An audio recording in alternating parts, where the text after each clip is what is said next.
This is the Cycling Over 60 podcast, Season 2, Episode 5, the last group rides of 23. I'm your host, Tom Butler.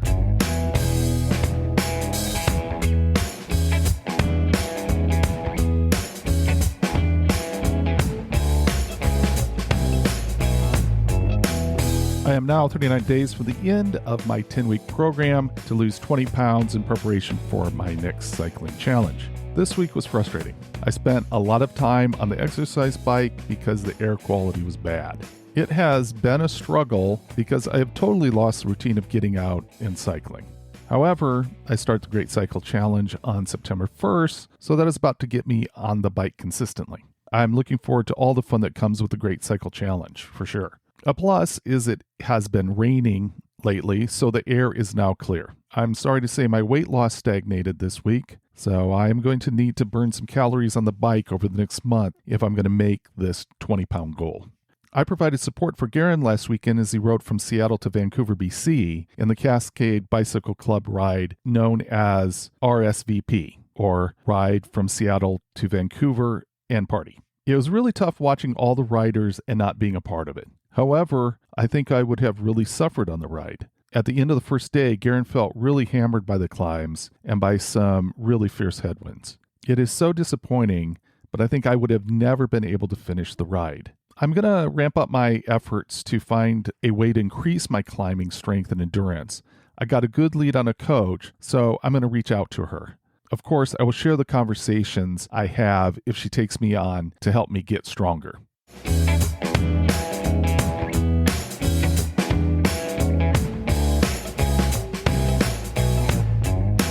I'm excited to let everyone know that the awesome people at Cascade Bicycle Club have agreed to collaborate with the Cycling Over 60 podcast and our work to create a community of older cyclists. Part of the reason I'm a member is that the Cascade Bicycle Club envisions a safe and healthy future where bicycles bring people together, eliminate inequality, and create thriving communities. I can't think of a better organization to help find ways to keep people cycling later in life. I will be going through their Ride Leader Certification class and hosting group rides. I am also looking forward to hearing from other members and bringing their stories to the podcast. If you don't know Cascade Bicycle Club, go to cascade.org and learn all about them. Become a member and participate in their awesome rides. Even if you aren't from the Pacific Northwest, check out their multi-day scenic tours like the Ellensburg Tour Light happening in September. It's a fantastic way of experiencing the beauty of Washington State. Stay tuned as I share some of the things we learn about maintaining a really dynamic community of older cyclists.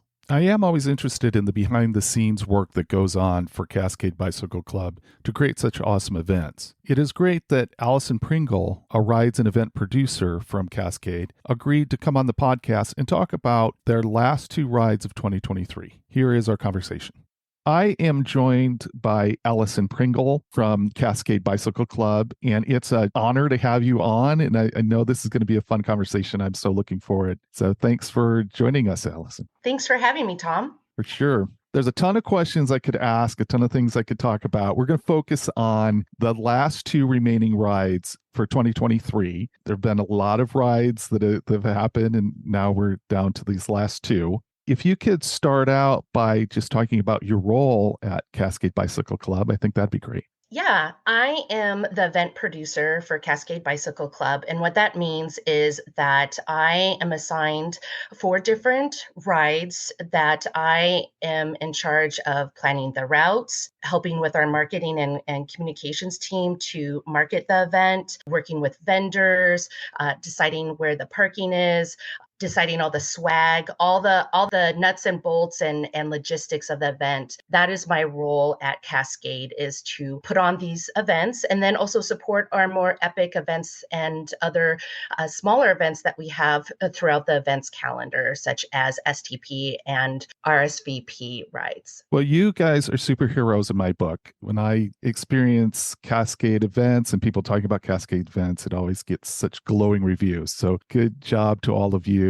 I know there's an event team. There's a lot of people that get involved. So just a shout out to everybody who makes the events awesome. Well, thank you. We have a great, very, very actually small staff when you consider we have well over 5,000 or more, up to 10,000 at one point for SDP, but we really rely on our volunteers, and they're the heroes of our organization and help us put on these awesome events. So Yeah. thank you. Yeah. Shout out to all those volunteers. Yes. Can you tell us a bit about your relationship with cycling? Yeah, I grew up, thankfully, right off a wonderful trail system that we have here in the state of Washington. I was lucky enough to be taught at an early age how to ride a bike and had the infrastructure to safely ride a bike near my home as a young kid, and then experience that freedom of transportation by riding a bike to my friend's house, to different places I want to go to when a car was not accessible. And then as I grew older and wanted the sense of adventure, I started riding a lot more and did my first STP, a Seattle to Portland bike ride, in my early 20s. And so got really introduced to Cascade over 20 years ago. And then just really have learned to like cycling a lot more as I've gotten older and started doing more triathlons and really loving cycling. And so when I got the job at Cascade, I was so stoked because it was really a dream and a full circle moment for me. And I am so happy to be a part of this team and this cycling community. That's awesome. I think it's great that you pointed out the trail. A couple episodes ago, did an interview with someone from Rails to Trails, Brittany Horton, and that's I think some great information on what goes into Rails to Trails. But how fantastic that you had that available to you as a kid to ride on. Yeah, I'm very fortunate that we have the safe infrastructure in that area that I grew up in, and that is a big piece of what Cascade Bicycle Club does. Is we advocate for safe passageways for commuters, for the community at large, so that people have access to safe ways and modes to ride their bikes. And I'm really proud that a lot of the events that Cascade does, it's a fundraiser so that we're able to continue our advocacy work and working to get kids and also adults on bikes safely throughout their lifespan. I hope everybody that's enjoying those safe corridors, like you say, understand the work of Cascade Bicycle Club and WA Bikes in, making things happen. That's awesome. Thank you. I mean, you talked about there's a lot of things that go into an event. I mean, there's the day of, but then there's a whole lot of things around the event also, and finding collaboration on different things. Can you sum up your role as Rides and Event producer? Yes, we work very closely with our communications teams, and then we have our director of corporate partnerships. So we work with really great sponsors such as Honda and REI and some of our more smaller sponsors as well to put on these huge events. But it does take a lot of time to do permitting through each of the municipalities. We have to do our due diligence, working with our Department of Transportation. Our goal is to produce safe rides. So we have to do a lot of due diligence to make sure that we inform the general community to make sure that our events are safe. So we do the permitting to be in compliance and let people know that we're coming through their city and municipalities, making sure that we've informed our neighborhoods that we're going through. So there is a lot of pre-planning. STP, for example, they start planning really the day after the weekend because it takes a lot of time to get those permits in, to find safe routes. And if there are some changes with different things that always come up, we have to try to mitigate any last minute changes or problems that should arise. Yeah, and I can't imagine how many opportunities there are for some problem to come into play. Yeah. A lot of stuff to watch over for sure. Yeah, I come from a triathlon background. And so one of the things that I was taught very early is that you have to expect something to go wrong. And maybe, Tom, you can speak to that in your events and doing STP. Is something's going to go off the rails a little bit. There's something that goes on that you didn't expect, whether it be nutrition or a flat tire or something. But that advice has served me me well as both an athlete and as an event producer is that just, you learn that you're going to have some challenges and being able to overcome whatever that challenge may be and do the best you can. One of the events that you produce is the Woodinville Wine Ride, and that's coming up. I don't have the date for that in front of me. Sunday, September 10th. Okay, so there's time for people to get involved with that. Do you anticipate that that's going to fill up? Should people get on it as soon as possible? We always recommend that they sign up as soon as possible because there always is that chance of we sold out of registrations for our other rides. But we recommend signing up because we do mail you the packet.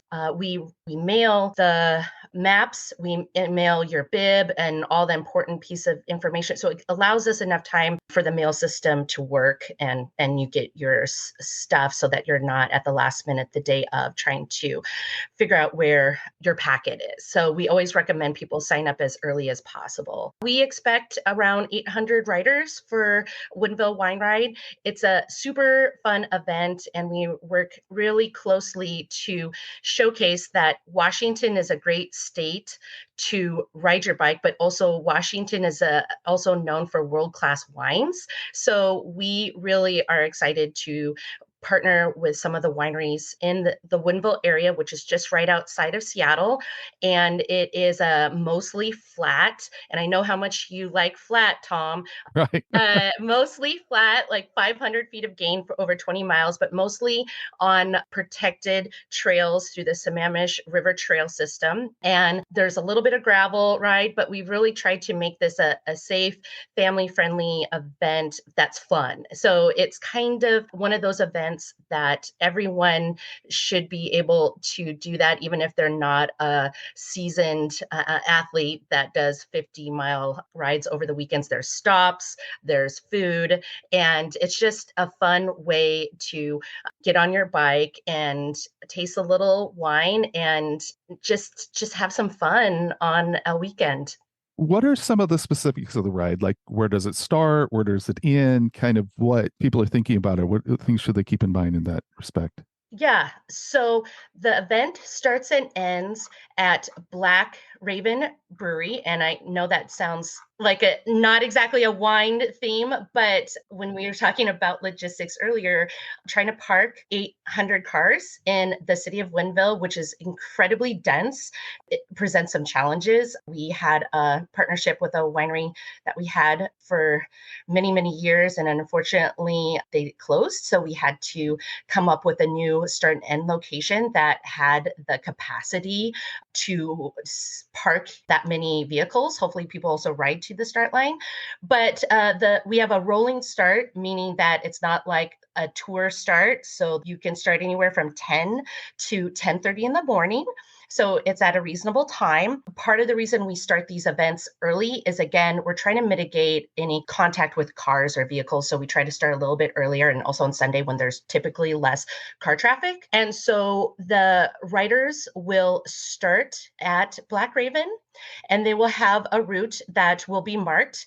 We also provide maps, and then we also have our routes on Ride with GPS, and they can download that on their phone, or if they have a computer on their bike, they can download the map with Ride with GPS there. And then we have 3 stops where they get off their bike, stretch, and also get a wine tasting. So on their bib, there are going to be little tear-offs, and so they tear off that ticket and they get a tasting from one of our 3 wineries, LaCole number 41, Montanore Estate, and Cougar Crest Winery. And so you get those 3 tastings and then you get a full pour of either wine or beer at your finish line with some snacks, and we'll have some food booths at the end. And all the participants also get a souvenir item to commemorate the event as well. So they'll get a little beanie that says Cascade, so that get to show your pride for Cascade in the winter training months. That's awesome. I love the beanie idea for sure. Thank you. So what makes this event stand out among all the events that you guys do? Because it is a combination of both riding and going to wineries, that makes it the only event that I know of in the state of Washington that does this. It also is relatively flat and short, which is also unique. And also, this is not unique to Wine Ride, but we also like to let the public and especially your listeners know that all our events, e-bikes are allowed. So if you wanted to bring your e-bike or if you have a tricycle, we try to make these events accessible for where people are at. And so this event is special because it is accessible because of the length. It is relatively flat and people like to come and just have fun. So it's kind of your entry into maybe you're interested in Cascade rides in the future, but just want to get your wheels in the door, so to speak, and just try something easy and simple and just get your toes wet a little bit or your cleats wet a little bit. And then maybe next year do something a little bit longer or more epic or one of our 3-day tour lights. So it's really just a fun, casual ride. Yeah, nice. It is somewhat unique to have this combination of cycling and wine tasting. How did that idea come about? I think a lot of it was we didn't want to just pigeonhole us as just these epic 200-mile rides. We want to be able, and I know that this has been a real driving force and goal of Cascade, is to meet people and provide a positive and fun experience for all cyclists wherever they're at. And yes, we have our big events with 4,000 feet of gain and over 200 miles, but we wanted to make other events where people were welcome and encouraged to attend and their cycling journey. One thing I really like about it is that it showcases kind of that economic impact of cycling. I think there's a lot of times where that becomes really important for people to get behind cycling trail improvement and all kinds of things, is to realize that cyclists bring with them money and, and that it's good for the local economies to have cyclists come through. Yes, and we're working with a couple new wineries we haven't partnered with before that are new to the Valley in Winville. And so they're really excited to partner with us to have people learn about them and also experience their wine. So it's a win-win, we feel like, to partner with our local communities. And that's a real driving force of Cascade, is to really work with our local economy and local vendors so that we're supporting the communities in which we are operating these events. You had mentioned it as a family event. I think that's part of the highlight. Obviously, there's more than just wine. There's also this culinary aspect to it. I'm wondering if you could talk a bit about that. Yeah, when I say like a family event too, is it's also flat and on trail, so that's the safety piece that a lot of families or people with youth are excited about. They're not crossing a major highway and everything. But yeah, we have some food trucks coming. The one that I'm really excited about is a food truck called Tandem, and it's a play on their cyclists, and they ride a tandem bike, and so they named their food truck Tandem Catering. And so they are going to be there, and they have a lot of fun food, chowders and fish and chips and stuff like that. So we heard about them from the Winville Chamber of Commerce, and they thought they would be a great shoe-in. And I'm really excited they're going to be there. They also have like a little ice cream truck on a tricycle. So it's really cute. And so we are working with seattlefoodtruck.com also to provide food, but definitely we're going to have more than just granola bars and Gatorade. Now, being on a bike and going from place to place, I know, one of the things that I love about cycling is that I get to experience the scenery more. So I'm wondering if there are some scenic spots or points of interest along the way that you'd like to highlight. One of the things that I wanted to highlight is that maybe these people who are joining us for the first time get to see how robust of a trail system that we have. And really, yes, we have some beautiful views of the valley in Woodinville and just the scenic kind of country routes that we have. But I also selfishly hope people see that there's some great routes that if people decide, you know what, I did not know this existed. Maybe I can do some bike commuting, a little bit because there's these wonderful trails, or just also recreationally that they see that all these trails exist and that they want to come back another time and ride again. So there is mostly that is the piece for the scenery for the wine ride, but it's really more just seeing that there's a huge network of trails in the Redmond Woodinville area that, even as somebody who grew up in Redmond for over 40 years ago, I didn't realize that some of these existed, and a lot of these are new. So I want to really highlight that these are accessible for everyone to use. Yeah, and it's beautiful and it is relatively flat. Yeah. And so it does really meet a need in my mind for a lot of people. So having tasting as a central element of the event, how do you collaborate with the wineries to create kind of a seamless event and experience for participants? Seamless is an interesting word. I think that a lot of people, if this event goes anything like our spring event, which is called Bike and Brews, which is the beer version of this event, is people just not necessarily seamless, Tom. They just like to sit and chill and hang out and be with their friends and relax. So seamless as in they have a good time and we provide bike racks and they just want to relax. That's what we do. So one of the new pieces that we have this year, because as I alluded to earlier, we have a brand new start and finish line, and we wanted to showcase some new wineries.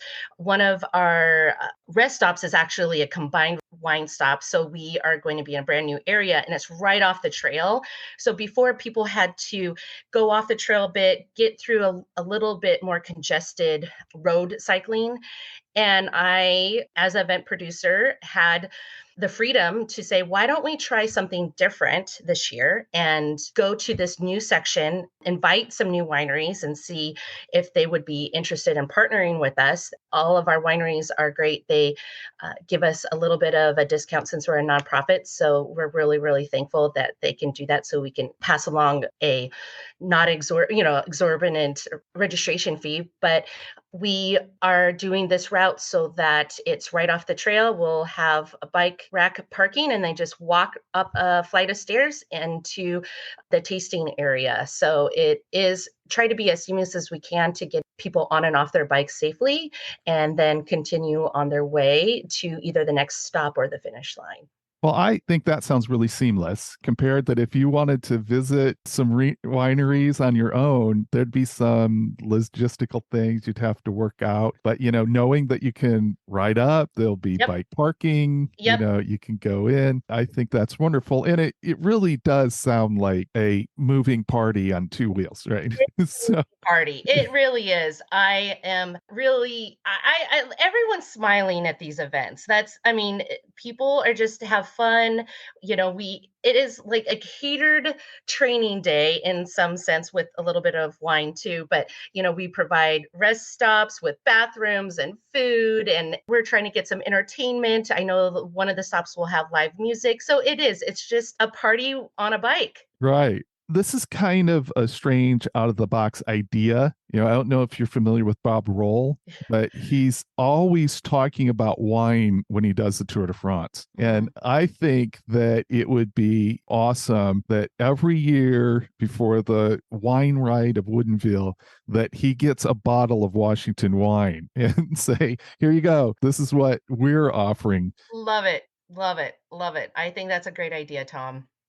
Yeah, I would love to see that happen. Maybe you can just say that in the ear of the different wineries up there. That's right. I'm wondering if there are some unique challenges of organizing this kind of event. Are there specific logistics with the wine ride? Yeah, Woodinville, and I can speak to this a little bit because I was raised in that area. It was one of the first places outside of our wine growing area that had a bunch of tasting rooms. So, and it's just gotten more popular over the decades and especially just blossomed in the last 10 years, where every winery and wine producer has seen that for people in the Seattle or metropolitan area, it's a lot more accessible to just go in the suburbs of Seattle and the city of Woodinville here to taste and be exposed to their wines than having to cross a mountain passes to go. So it's incredibly a dense area where there's obviously the normal traffic as well. But when it's a tourist destination, it makes it very challenging for to find parking for that. And then also there's some wineries that we would love to partner with, but then when you have a bunch of cyclists and cleats and coming in a span of 3 hours and you have 800 cyclists coming through, there are some logistical challenges and we have to figure out which events are which wineries are close to the trail and that have the staffing and the capacity to partner with us for this style event. So some of our wine stops are not as equidistant in the spacing as we would like. The hard part is we just can't put a pin on a map and say, well, we want a wine stop here and a wine stop there and a wine stop here. As much as we would like that to happen, it's just not possible. So I think that that is the logistic challenge of finding a start and end point that you have enough parking to host an event such as this, and then finding wineries that are logistically make sense that are next to our trail system that we're utilizing, and then making them as far out as possible. And then we also are trying to be aware of that there is car traffic and people are also visiting via car, not a bar of event, but we also want to make this as safe as a ride as possible. And so that's why we do start kind of on the earlier end, so that, some people are like, why are we tasting so early in the morning? Well, we also want people to get back to our finish safely. And if they want to go back and taste wine at other wineries and stuff, that's great. The other fun logistical piece that I think that I wanted to highlight is that if people stop at these wineries and they're like, gosh, I really want to take some of this wine home with me, we also have bike couriers. So we have volunteers that are going to be on bikes that will transport their wine to the finish line so that you can support the winery that you visited on your bike and not have to worry about carrying glass bottles with you on your bike to the finish line. We will provide that service for our participants so they can collect their wine at the finish line. That's a fabulous idea. I think that takes away an obstacle that people would have. So fantastic. And, heads up to anybody, if you're looking to place your new winery in Woodinville, call Cascade Bicycle Club and find out where the route is and put it right on the route. Yes. Shout out. We need some more wineries in Redmond. That would be great. Okay. There you go. Anybody, as you're finalizing your new winery plans, you've got a plan now. Yeah. Contact us. We have some suggestions on locations. So when you look to the future of the wine ride, what are some thoughts that you have? What are some things that you would like to see for the future? That is a great question, Tom. I would love to just get the word out there. We're working really closely with the Woodinville Chamber and the tourism offices there. But again, letting people know that this event is happening. I definitely like partnering with new independent wineries. We have one of our winery is Cougar Crest, and they are owned and operated by women, which I think is pretty cool. But again, just really getting the word out there about this area and continuing working with great vendors and sponsors to grow this event. Nice. The other event that I want to highlight, and it is the last event of the year, is the Kidset Color Classic. And so for those people that aren't familiar with the ride, and I would include myself in that, I'm not really familiar with the ride. When is it? And can you give kind of a brief overview of the event? Yes, our Kids Up Color Classic is on Sunday, September 24th, and it is 3 different routes, so really a little something for everybody. So we have a 25-mile route, a 35-mile route, and a 53-mile route. And so it is meant to showcase the best of Kitsap. And Kitsap County is beautiful. And I say that because it is where I live. It is a place where you can really see some of the fall colors. So we're trying to showcase, just like you go to New England to see the fall colors, this is a great place if you want to get that fall fresh air, see some of the beautiful foliage that's turning. This is a great way to see it via bike. So we have two different ways that you can start this event, which also is a fun way for people to experience the event. One is we have two start lines, which is very rare. We have one in Edmonds, which is outside of Seattle, a little north of Seattle. And it is a fun experience to be with hundreds of cyclists. We have three different ferry crossings you can choose from that will make the start time. But then you get to ride on the ferry and ride off the ferry and then basically just continue on the route.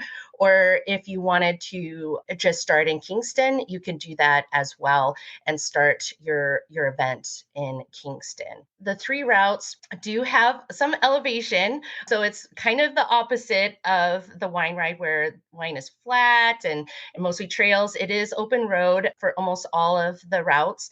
And there is some real significant gain on some of the routes. You're going to earn your food at the end, but it's well worth it. Kitsap County is a beautiful place. I live right in the center of Kitsap County in the town called Paulsbo. And for people who are not familiar with Paulsbo, I always say it looks like something right out of the movie Frozen. So it is a little Arendelle with the fjords and the mountains and meets the water. And it's a beautiful place with very strong Nordic roots. So you'll see a lot of things that remind you that you are in Little Norway. So it has a lot of really fun places and landmarks that I think are super, not only beautiful, but just quirky and fun being in a small community. And I hope people have a lot of fun at our last event of the season. For people that aren't in the area, and maybe some people that are in the area, the Kitsap Peninsula is a unique place, I think, and so it's very cool that the 53 mile, which is what I'm going to be doing, you're traveling around the Kitsap Peninsula, and there's a lot of coastline, and it's just a really cool place. So I'm really looking forward to it. One of the things that I'm looking forward to the most, which might seem a little odd, is riding the ferry over. To get on. And I'm wondering, when people get on, do they take over the ferry? Is it like mostly bikes? How does that work? We do not take over the ferry, but you'll see, like, depending on the side, that the two side bays, and I'm not a nautical person, but the left and the right bays are just full of bikes. And it's just really a sight to be seen. And, when you go on a Washington State ferry, you just park your bike on and you can walk up and look out the window and see the beautiful crossing. It's just nothing like it. But yeah, it will be like a little party too. And our executive director often is there and does a little meet and greet with some of the cyclists on the boat. But it's just fun, especially I think at the start of the ride, because everyone's excited and they're pumped and a little bit nervous, and it's just a fun energy because you're just there all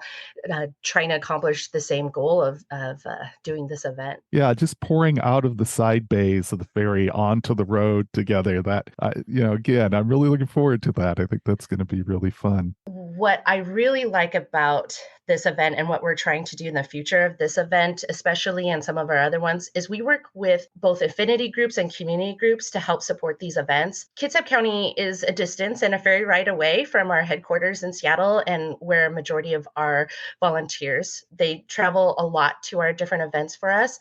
But what we're trying to do is work with our local community groups to help us support our rest stops. So for this event, we're having the high school key club club support one of our rest stops. A local Boy Scout troop is going to be supporting one of our rest stops.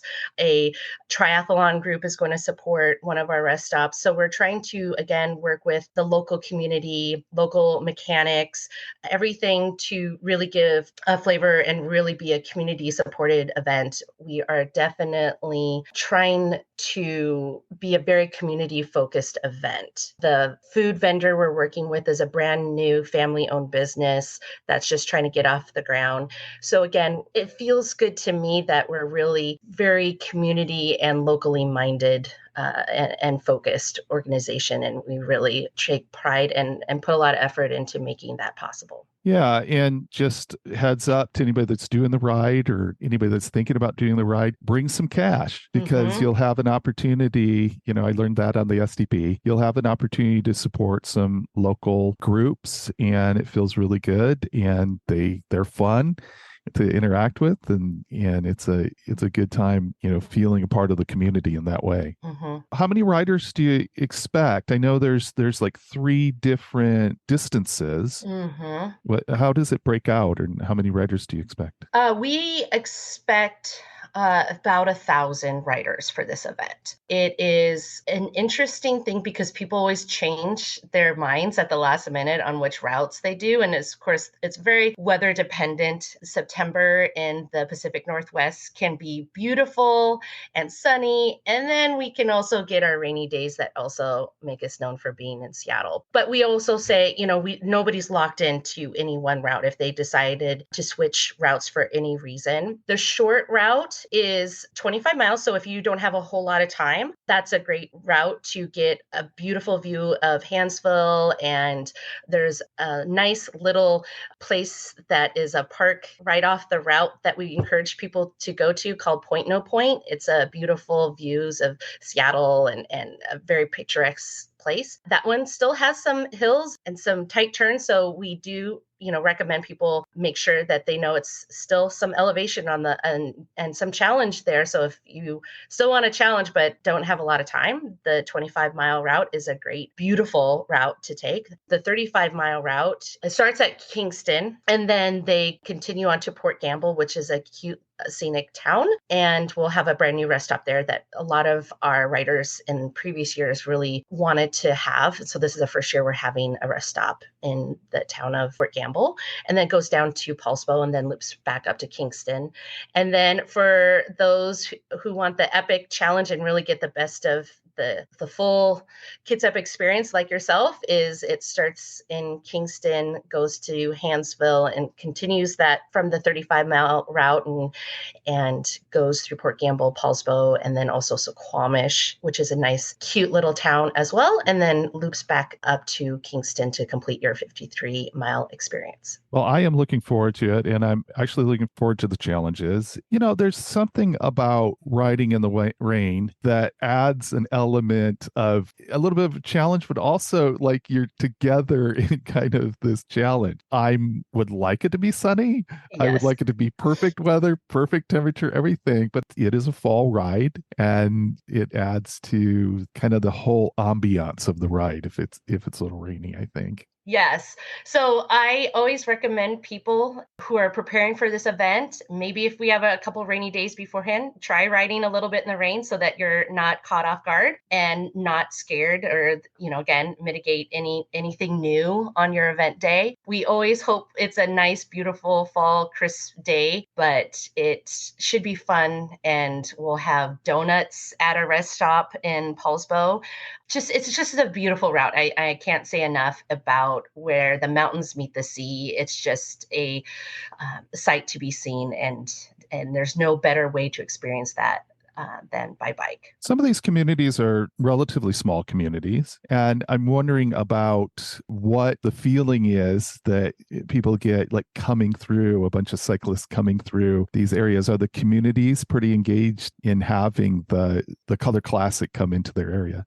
So yes, I have been working really closely with the Kingston Chamber of Commerce, and they're very excited about this event. We also made a change changed this year and had, for the first time, we're having a downtown finish line. And that way people can also enjoy the farmers market in Kingston. If they want to go shop at our local downtown, both eateries as well as shops, we'll have some vendors at our finish line for the very first time. So they're extremely supportive and really excited that this tradition continue. And it is a great way, again, for tourists to see the communities. We are also on open roads, and with open roads and with riding with traffic, and in either large or small towns, I do also recommend that riders also have etiquette, knowing that we are coming into other people's communities. So definitely make sure to pick up any litter. And if you're in a big field, try to ride single file if there's a high traffic area. And then also, be respectful that we are coming into somebody else's home in their community as well, and treat it with respect. And we are going to be also going through some tribal lands. So just be aware of that and respect the land in which we are riding on. Yeah, I think that's awesome advice. We want to be good ambassadors for cycling in general, and we want to treat the places that we go into in a way that people want to have cyclists back. Correct. So again, I'm really excited about the Kitsap Color Classic. Just a couple questions about Cascade events in general. I know that the Cascade Bicycle Club rides attract cyclists of varying skill levels. I know that because I am a slow rider, so I am in that skill level. And how do you ensure that both experienced cyclists and those that are new to cycling can both enjoy events? That's a great question, Tom. Cascade really does try to provide a positive experience where people are at. And we do know that we have some amazingly athletic people who really want that epic experience. So we provide some new challenges and we try to come up with new ideas. So for Cascade, we do these one-day, STP rides that people can just challenge themselves on. And some people take it a step further. This year, somebody rode it on a single speed just to increase the challenge. Some people do different goals and try to get it done in a certain period of time. Although we do like to always say these are not races, they're rides, so they're not timed. So we want people to be safe. And then we also add new challenges to new cyclists, that like our gravel ride that we had this year. So we're trying to appeal for that. But for people who are new and inexperienced, one of the things we try to do is we have a training series. We have free group rides to help people feel safe and then also comfortable and confident when they're on the rides.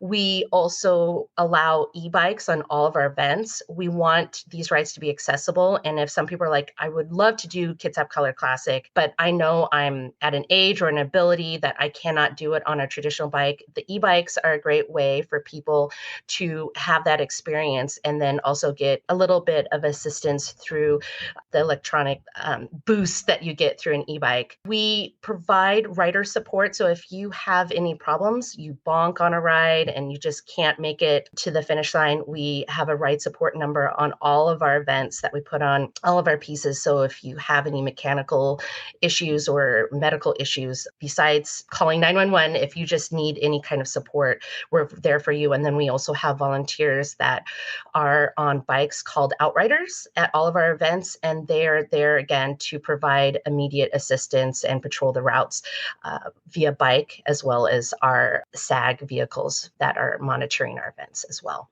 And I can testify to the point that you feel supported. When we were on the STP, there was a point where I felt pretty overheated and rested, and somebody checked on me that was riding by, that was one of the outriders. And so you feel it. And I never felt ever that, like, you're going too slow, buddy. Can you pick it up? I mean, I think there's just a spirit of community that really embraces people at different levels. That's great to hear. It is possible that people listening like the idea of being part of the community, but the Kitsap ride or any ride isn't really their thing. If somebody just wanted to be part of the community and support the community, are there things that volunteer opportunities, things that they can do to help with events? Yeah, we have, volunteer roles for just about everything from stuffing writer packets and helping behind the scenes.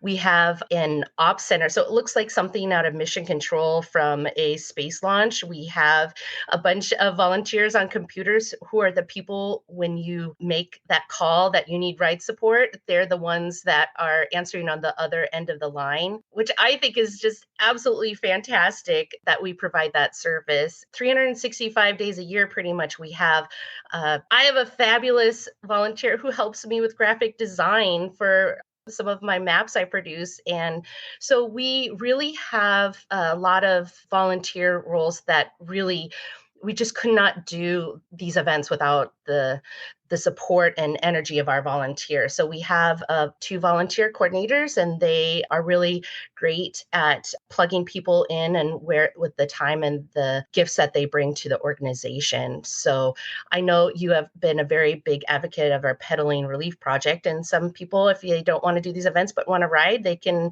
help save and rescue food and bring those to folks and communities that are experiencing food insecurity. That's a perfect example. Final question. Can you share a personal memory or something from one of the events that you think captures the spirit of Cascade Bicycle Club rides? Can I do 2? For sure. Okay.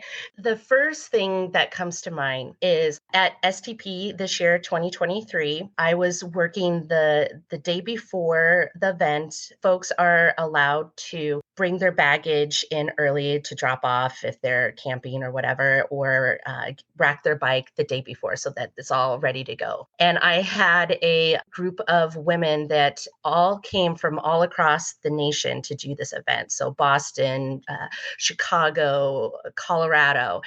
And they came up to me and they're like, one of our friends just arrived from Boston, but their bike did not arrive with them. They had Oh checked their my. bike and they flew into Seattle. We're going to fly out of Portland at the end of the ride. So they had no bike, and it's 8 p.m. the night before STP. Can you imagine? And No. so, and they're like, do you have any extra bikes like for sale that we can get?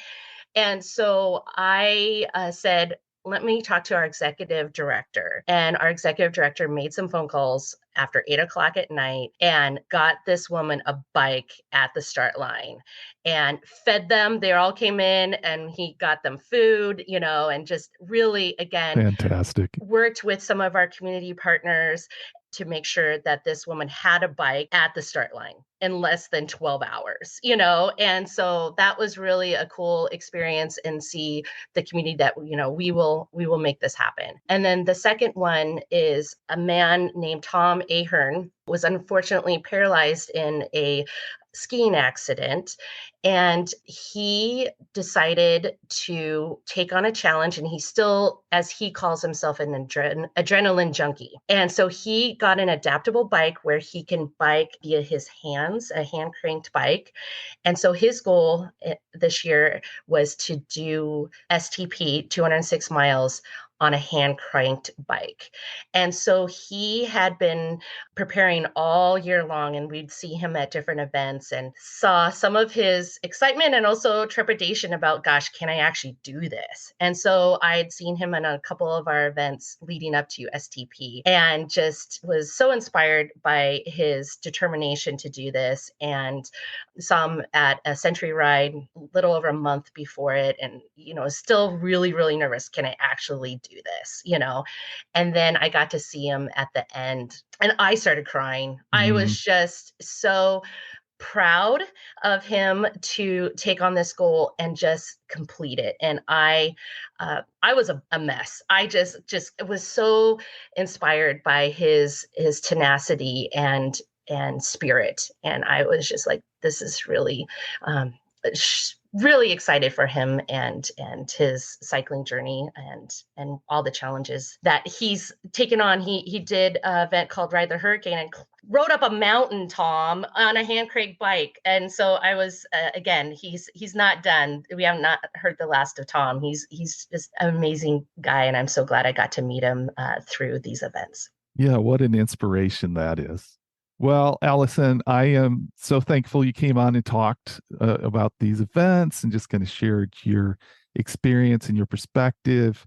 I am going to be benefiting from all the work that you do. So thank you so much from me to you for everything that you're doing. And just thanks for being willing to take the time to do this. Thanks for the opportunity. I've really enjoyed it. Yeah. And hopefully we'll be able to do it again sometime and talk about some more rides. I definitely want to get into the 3-day tours that are done and things like that. So thank you and good luck with all your cycling adventures. Thanks, Tom.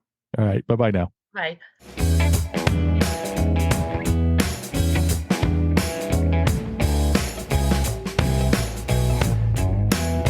Allison sent me some data on registration for Kitsap Color Classic. Here's the thing I found most interesting about the data. There are more riders over 60 than riders under 30. While there is a high percentage of riders between 31 and 50, almost half of the riders registered for 2023 are over 50 years old. In fact, in both 2021 and 2022, more than half of the riders were over 50. Registration is not done for 2023, so maybe we'll see that trend will continue. Either way, Kitsap Color Classic is definitely a ride that older cyclists have embraced. I was thinking after our conversation that I would hate to miss out on riding around Woodinville with a fun group of people. The cool thing is that Allison sent a thank you email and included a complimentary registration, so she made it super easy for me to decide to do the Wine Ride Woodinville. Allison and Paul Tomei did a really fun report on the route for Kitsap Color Classic. You can find a link to it in the show notes. As always, I would love to hear about the rides you have planned for the end of the summer. You can find my email and the Instagram link for the show in the show notes. Please drop me a message and include anything that you would like to see covered on the podcast. I hope you have some exciting stuff planned. And remember, age is just a gear change.